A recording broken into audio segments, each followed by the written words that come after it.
komandas spēlē ar ļoti lielu pašatdevi, ar ļoti lielu vēlēšanos sev pierādīt un pietiekami labos ātrumos.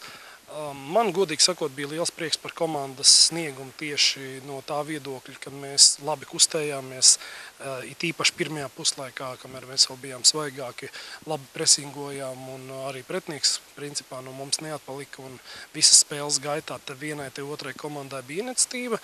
Mēs šobrīd tiešām esam lielu darbu šobrīd veicam un esam uz pamatīgu nogurumu fonu, tāpēc par to, ka vēlēšanās Čaļiem bija sev pierādīt un viņi spēlēt savu nevaru, par to bija noteikti prieks.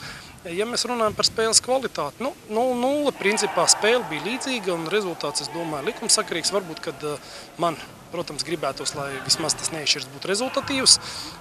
No otras puses var teikt, ka nevienai, ne otrai komandai tādi ļoti labi momenti nebija. Abām komandām bija momenti pēc cīņas, pēc kaut kādām divcīņām, bet kopumā, kā es jau teicu, rezultāts ir likumsakarīgs. Spēli vērtē pozitīvi, sakarā ar vairāku spēlētāju traumām un spēlētāju prombūtni U21 izlasē bija vairākiem puišiem iespēja sev parādīt.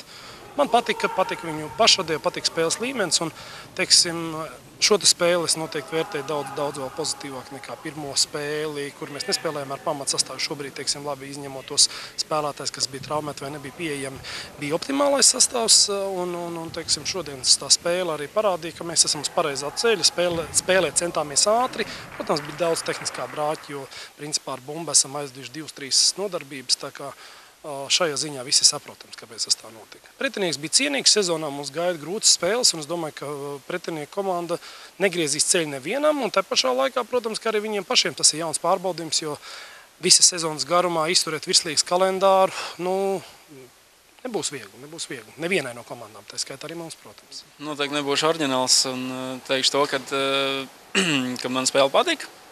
Un man patīk arī puiši uzvedās uz laukumu, ko viņi, teiksim, tos uzdevumus, ko mēs izvirzījām, kā viņi arī mēģināja viņus arī izpildīt. Un, teikšu godīgi, arī spēles kvalitāte bija diezgan laba, ņemot vērā janvāri un pašu sezonas pirmsākumu.